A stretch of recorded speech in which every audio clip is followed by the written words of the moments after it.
Hello, good morning, and welcome to another brand new week. A brand new week it is, and it's a brand new day as well. Monday, the 6th day in the month of November 2023. Wow, the month, or rather the year, is actually coming to an end.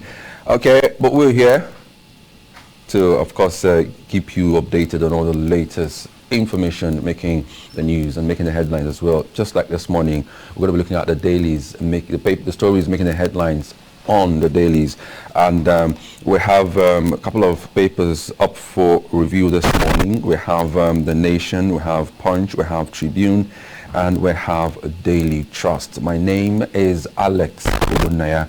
Good morning once again and welcome. I'm not alone. I have here with me Comrade Efe Odomo. Good morning to you, Comrade Odomo. Well, good morning, and we hope for a fruitful week ahead of us, of course, which we have started. Exactly. We hope for a fruitful week indeed. Okay, without further ado, let's look at the dailies. I did say we have four papers this morning. We have Guardian, we have The Nation, we have Punch, we have Tribune, we have Daily Trust. 5 actually, not 4. We're going to start with the Guardian newspaper. Corruption, defiance to laws cost investors 1 trillion naira in property loss. That's the lead story on the front page of the Guardian newspaper. You can read up the full gist on page 6 of the paper. Refineries will hold NNPCL accountable for completion dates, says Lokobiri. Serap sues Tinubu over alleged missing $15 billion and 200 billion naira oil funds. That's on page 4. And then still on the front page, at Delabu crash landing in Ibadan airport crisis, or rather raises fresh concern on illegal charter operators. I'm going to take that again. Adelabu crash landing in Ibadan airport raises fresh concern on illegal charter operators. Atiku may be expelled from PDP, says former Vice President's aide. That story is on page 3. Okay, it's on page 3, yes. IGP affirms readiness for weekend's off-cycle group polls. You can read up that story on page 4. Coalition laments Akeredolu's absence, impeachment crisis in Ondo. That's on page 5 of the Guardian newspaper. And that's that from the Guardian newspaper. Let's turn our attention now to Nation newspaper. From the Guardian to the Nation. Why Central Bank must bring down inflation by Sanusi. That's the lead story on the front page of the Nation. It comes to the rider, give agric priority. Cardoso, we are changing Apex Bank's policy direction. Directly below the masthead, banks' access base rose to 125 million naira in third quarter. And above the masthead, NLC Imo government clash over attack on Ajero's village. Naira firm grip. Naira firm up will continue, APCON predicts. And still on the front page of the Nation, President heads for Saudi with investment options. And let's see if we can sneak in one last story from the Nation newspaper. 19 years after final severance benefits for Akwa Ibom. Okay, this is not very clear now. I might just have to let it slide. Let's turn our attention to the Punch newspaper. It's quite hidden, so I can't see it very well. Punch newspaper, off-cycle or off-season governorship polls, 220 police patrol vehicles deployed in Imo, Kogi, and Bayelsa. That story is on page 2. It comes to the rider, IG to complete deployment Friday to redeploy Imo CP before polls. Egbetoku bars VIP escorts, orders personnel to curb vote buying violence. The list is a very long one there. Go get yourself a copy of the paper and turn to page 2. I'm talking about the Punch newspaper to read up the whole gist. Commanders, orders killed as military bombards terrorists. You can read that story on page 5. Details of 70 recovered corpses with police, Abia. That's on page 8. Lautech students sue Makinde for relocating a Greek facility. That's on page 7. This library is a new one. Trafficker excretes 86 heroin wraps. NDLEA seizes 14.4 million opioids. Israel gives condition for ceasefire. Deaths hits 11,000. That's on page 7. And above the masthead of the Punch newspaper, cooking gas scarcity hits Lagos, Katsina, others. That story is on page 31 of the Punch newspaper. Niger, Benue, Kano marketers hike fuel, blame transport costs. Wow. Collecting pension unlawful, Falana tells Akpabio others. He has asked them to emulate Governor Benga Daniel and Ibrahim Hassan Dan Kwambo of Ogun and Gombe State, respectively. Next is the Nigeria Tribune. Kogi Imo Bayelsa elections, IG orders redeployment of Imo CP, begins distribution of new vehicles, security personnel. Details are on page 22. Directly below the masthead, CBN remains focused on price stability. That's according to the governor of the bank, Cardoso, while Naira regains strength at FX markets, APCON. Okay, we just hope the momentum continues that way. Federal government reopens Ibadan Airport. That's on page 3. Sanwo-Olu commissions Red Line Oyinbo overpass. That's on page 2. NAF airstrikes hit terrorist hideout in northeast and northwest. You can read up that story on page 26 of the Nigeria Tribune newspaper.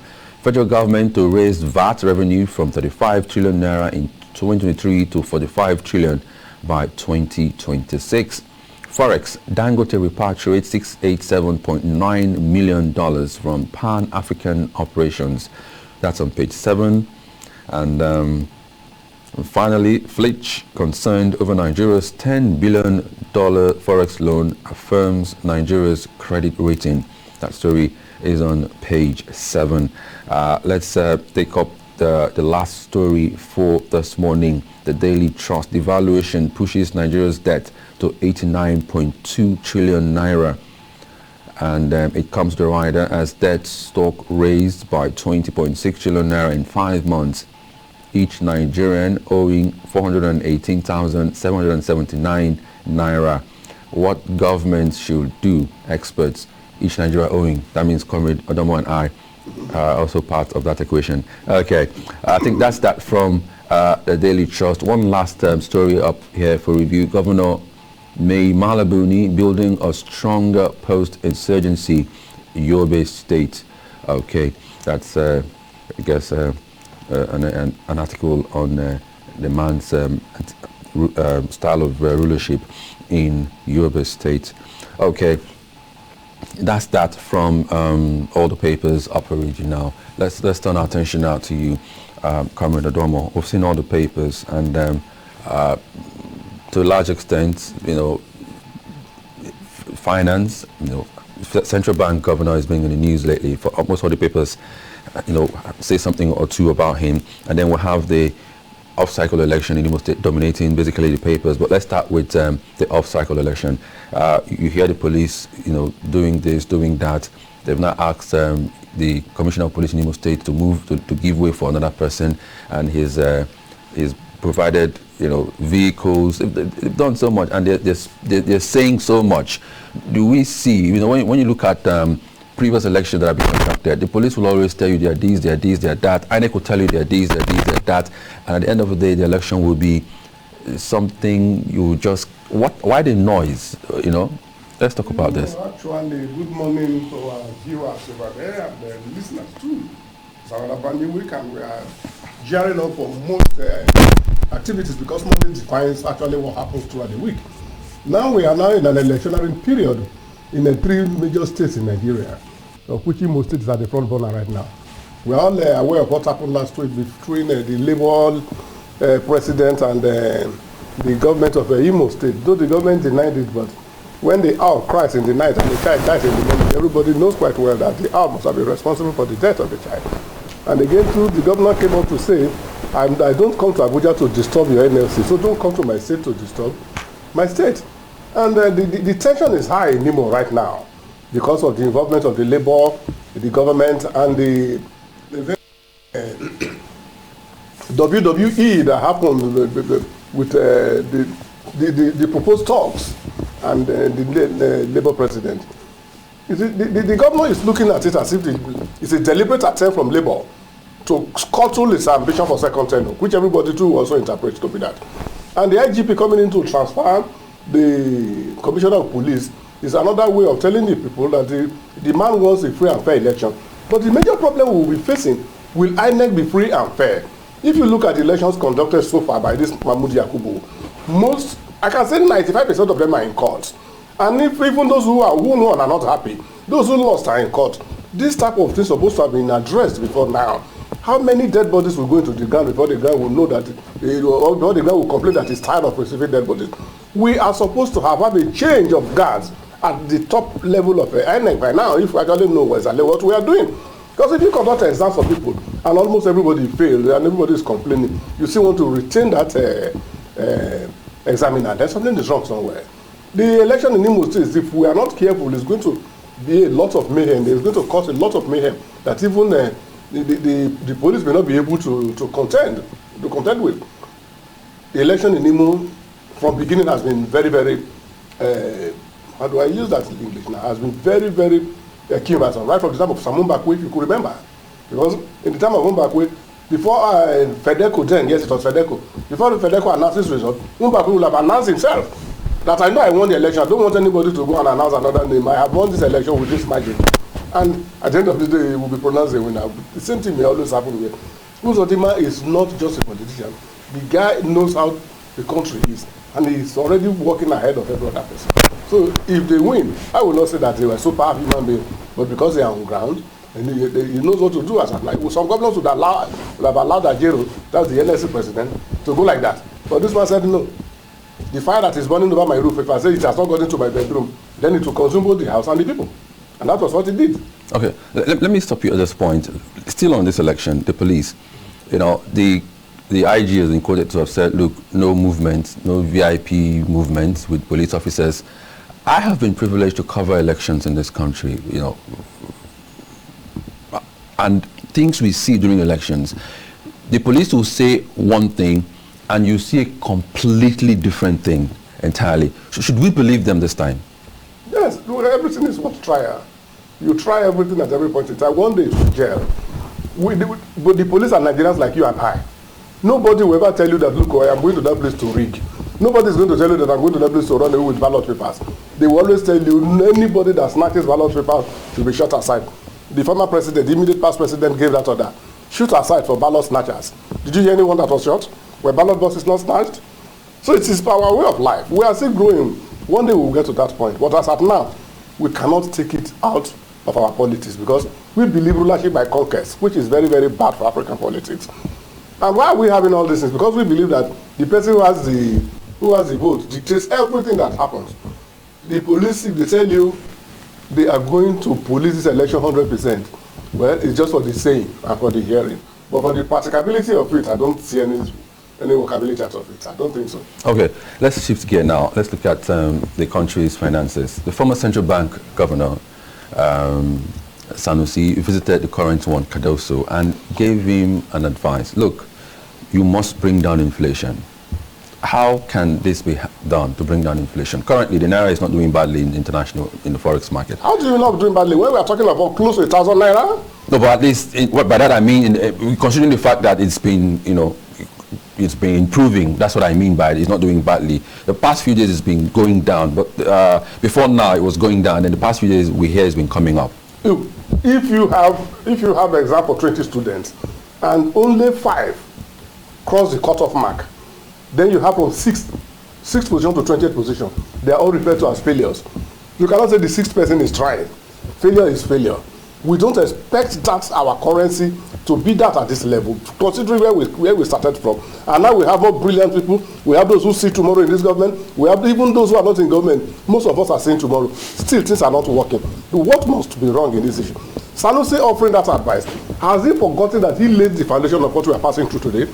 Have you forgotten when Sanusi raised an ox that some monies that were from OSA that were not paid into the CBN governor, that drew a lot of eye around the whole country, even in the world in diaspora. At the end of the day, nothing like that happened. So what advice is he coming to give to people right now that the man should control inflation? In what way is he going to control inflation? You can only control inflation when you match your goods with your resources. Do we have any goods to match with our resources now? The only thing we depend on is this oil. How is oil doing in the international market now? And what is the level of our variable cost, the cost of running government? And we talked about all those things. Now, just look at a situation where we are talking of money scarcity, which is leading to this inflation, food scarcity or product scarcity that is leading to this inflation. We are talking of buying a car of almost 167 million naira for just one person. And we are talking of almost 108. Not even almost 108. There are 108, 109 senators. Yeah, senators. And over 360 House of Rep members. Yes.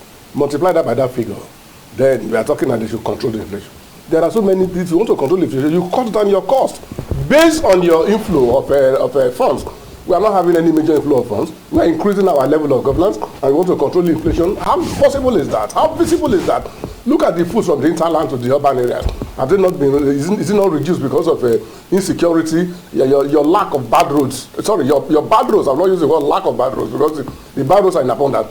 The bad roads we have, are they not also contributing? Now you want to say you want to reduce inflation. How can you reduce inflation? Sometimes last year or 2 years now, when Obaseki said the CBN is just printing naira, people took him for it. But at the end of the day, they came to realize that the guy was not just crying in an empty basket. He had fast behind him. When you are not producing, you are not opening up the economy, and you are talking of you want to control inflation, it's not just possible. Do you throttle a vehicle and put your legs on the brakes, and the vehicle will move? It will continue to rigmarole in a circle. We should at least tell ourselves the truth once and for all. Now we have a new Minister of Finance who doubles as the coordinating minister for the economy. What policy has he reeled out that will make us to believe that inflation one day will go down, that the economy will be on its footing? What have we done? Have they been able to tell us a rolling plan, even for 5 years, not even to be, let's not exaggerate, for the next 5 years, this is what we expect for us to do? Have they been able to tell us? We have so many key sectors of the economy that are tied down. We have so many key sectors of the economy that nobody is talking anything about. Last week when this issue came up, what part or what sectors of the economy should be tackled first? Yes. I suggested if you go to the power sector, are you able to key the power sector, you hold it, you key it down, many things will change. If you go to the downstream, if you go to the roads, the rural infrastructures and all this, at the end of the day, you come up with a cogent economic policy. All those things on their own will drive down the inflation rate. You don't need to start saying that, okay, let Naira be 500. If you make a policy statement that you want the Naira to be 500 to a dollar, do you have the capability to match it? But by the time the forces of market come into play and everyone takes his position, automatically it implies that inflation rate will come down. You see? It's just like in mathematics. You cannot garbage in A and you come out with B. No. It must follow. It must be A. Automatically, once you key in and you are able to hold down the fact of economic growth, every other thing will fall in line. Okay, let's pause a while and then look at syrup. Syrup, this Kolawole Oluwadare guy is really on the neck of government. This time, yes, he has sued President Bola Tinubu over alleged missing $15 billion and 200 billion naira for oil funds and then money that was supposed to be used to work on the refineries. It does seem like Nigerians are not taking this man serious because it's always, on government toes. But, talk us through this. Look, Serap they've not stayed in the political landscape for too long. So people are still watching whether they are serious or not. But definitely one thing I will not take from them, or that I will give to them, I will not take it from them, but I will give it to them. They have started a historical issue in the country. People are now saying that yes, somebody can actually chest out and take anybody to court. Look at that money we are talking about to repair refineries. The refineries were not repaired. Where has that money gone into? Who is keeping that money? If the money is still intact in CBN or wherever, anywhere they kept the money, why was the money kept there? Who was negligent in his duties? Why was the person not prosecuted? Who was supposed to prosecute that person that did not prosecute him? All these are economic saboteurs. So for the man to go to court, I think every other person should also wake up and be living to their responsibilities. this country one day will move forward. You know, when biblically when that person said that, don't worry, one day the king that knows Joseph will sit on the throne. And that is where we are headed now. One day somebody in government will stand up and say, okay, this thing this guy is doing, let us actually look at it. We are no longer in the era of, I just come to your house, I pick whatever I want, I go, because I am a giant. People now know that, yes, somebody is somewhere watching after them, looking at their back of whatever they are doing. The issue of nothing happens is no longer going to be there. It may be epileptic at this nature. That is set up now. Yeah. Maybe epileptic at this time. But a time will come that everybody will key into it. It will not be issue of, oh boy, bring this, I say, but no, you know this guy is watching at us, so it's no longer business as usual. This will one day fall in line. I'm very sure about that one. Now setup has started, you will see that other organizations will start coming in. And by the time you have 4 or 5 of such organizations, people will sit tight. But it does seem like we don't have a listening government. These cases go to court. Some of them, they get judgment, and government goes ahead to do what they want to do. Look at the case of the REC man who is APC Rivers, Akwa Ibom State. Despite all the allegations leveled against this man, that he's a member of the party, they have videos of him campaigning for the Senate president. The National Assembly went ahead to confirm him. But you know, this last question you just put to me before this one now. Yeah. The king that knows Joseph will want to sit on the throne.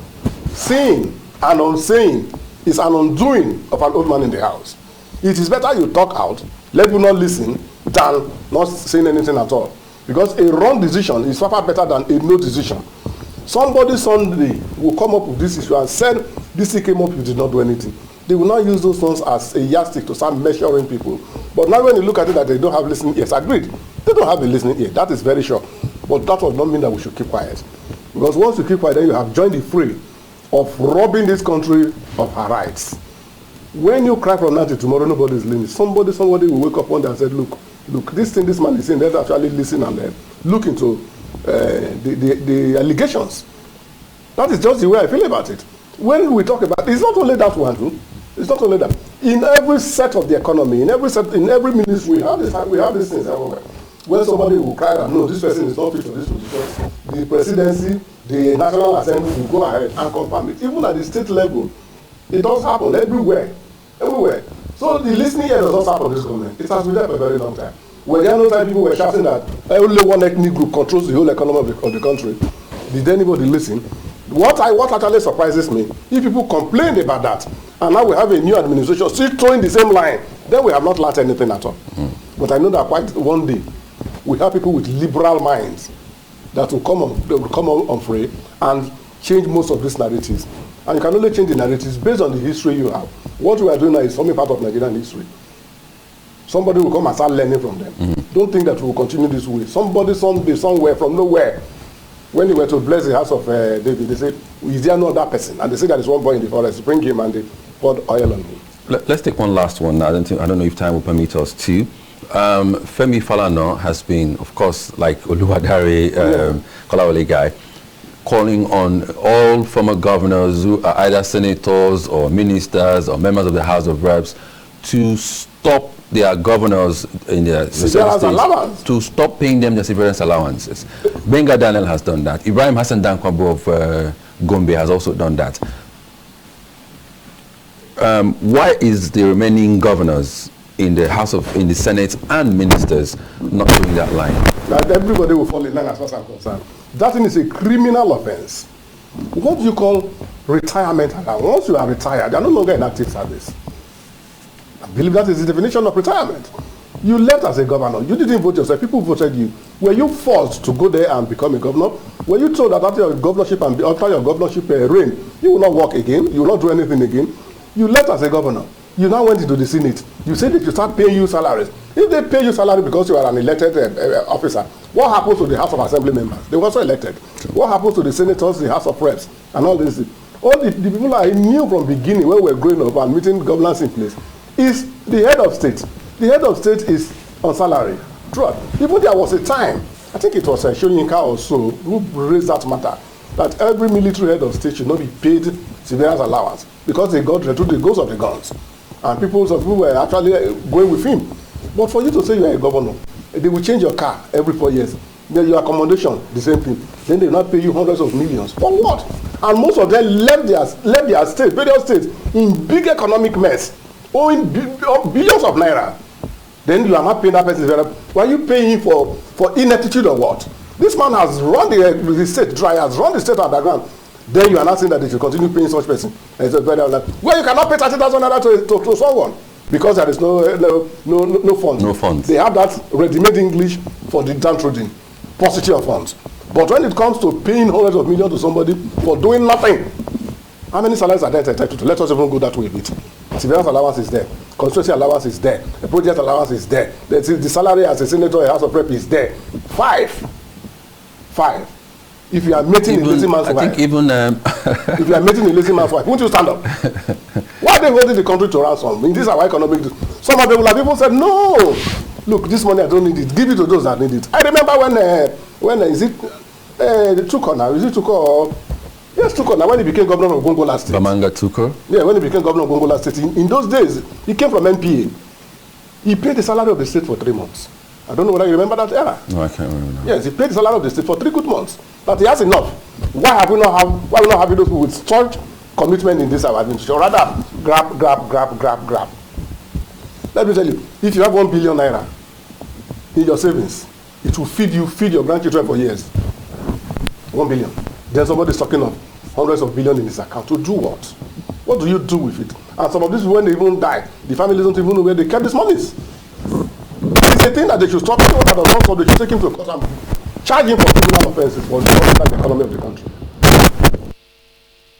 Well, the war is still going on in Gaza, and there have been calls for a ceasefire. U.S. Secretary of State says, nope, no ceasefire, otherwise you give Hamas opportunity to go and regroup and attack Israel further. Israel has come out with one condition: release all the hostages, and then we can start talking.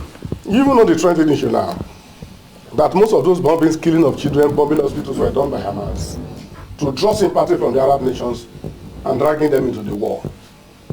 That's another allegation on one ground. If you are fighting a war, you have not gotten to a point of a winner and a vanquished. You are saying that there will be ceasefire. People are not looking at the cause of this war. They are looking at the mass destruction that is going on. The nose cannot just be swollen. Either there is a boil, or somebody must have hit you on that nose. Look for that cause first. Why did they go and slaughter those innocent children? I'm not for war, so nobody should take it that I am in support of killings. No, but what led to the war is the first thing they should be able to establish. Once you do that, let the people who are responsible be treated as criminals. That is another angle of it. Now you have taken this side, have taken hostages, this side have taken hostages. You are saying that let the war stop, let the war stop, let the war stop. If the war stops, have you been able to resolve the cause of the crisis? Okay, I'm going to stop you there because we want the war to stop. Definitely. So let's stop this at this time. So we stop the discussion too? Exactly. We have to stop at this time. We have run out of time. We've just been signaled to conclude proceedings this morning on the paper review. Thank you so much for being part of the program. I want to thank Comrade Efe Odomo. I want to thank those who are behind the screen. You're not seeing them, but they're doing a wonderful job to ensure that this program comes to you. My name is Alex Obunnaya. Thank you so much to Vanguard for sponsoring this segment of the program. Let's do this again tomorrow. Good morning.